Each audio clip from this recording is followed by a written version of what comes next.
Solita Hannah unexpectedly rose from her seat when social workers asked women at a Brooklyn shelter to share their talents during a party. Some of the homeless women were known as vocal and outgoing, so it was no surprise when they recited poems. But staff members at the shelter were surprised when Ms. Hannah, still fairly new to transitional living community, for women with severe mental illness, came forward.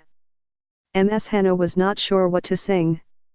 She looked over to Adrian Terry, the shelter's program director, for guidance. "What's in your heart, Ms. Terry asked her.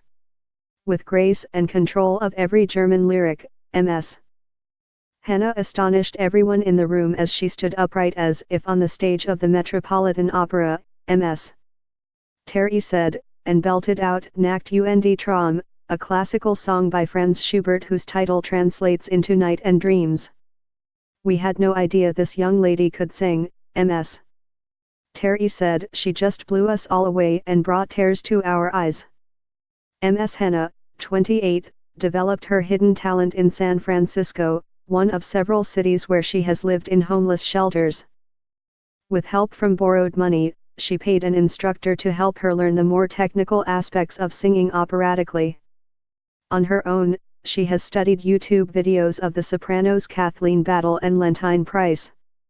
"I listened to their renditions over and over again," Ms. Hannah said. Music seems to be the most consistent aspect of Ms. Hannah's unstable life, made more unpredictable by the mental illness she has struggled with since childhood. Ms. Hannah, who said she had a traumatic childhood, has stayed in shelters and psychiatric hospitals for most of her adult life. Last December, she came to New York after a plan to work in Connecticut did not pan out. She did not find a job as a bartender as planned. She wore out her welcome on couches. She ran out of money for hotel rooms. She wandered near the Port Authority bus terminal in Midtown Manhattan with tags still on her suitcase. "That's another little trick," she said. "I keep the travel tag on so that I'm treated a little better." A stranger, who was also homeless and recognized the signs of someone with nowhere to stay, approached Ms. Hannah and told her where she could charge her phone and find shelter. Ms. Hannah said she was pleasantly surprised that New York City's shelter system was more accessible than those in other cities, where shelters limit intake to business hours.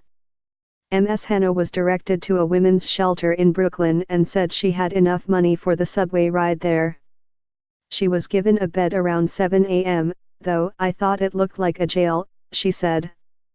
She was transferred in March to Transitional Living Community, operated by Brooklyn Community Services, one of the 8 organizations supported by the New York Times Neediest Cases Fund. "I had never heard of mental health shelters until now," Ms. Hannah said. Through the shelter, Ms. Hannah has access to a counselor, a therapist, and a psychiatrist. The shelter has also tried to nurture her talents by encouraging her to sing at gatherings, and in September, Neediest Cases funds were used to buy her a microphone and an amplifier for $232. Ms.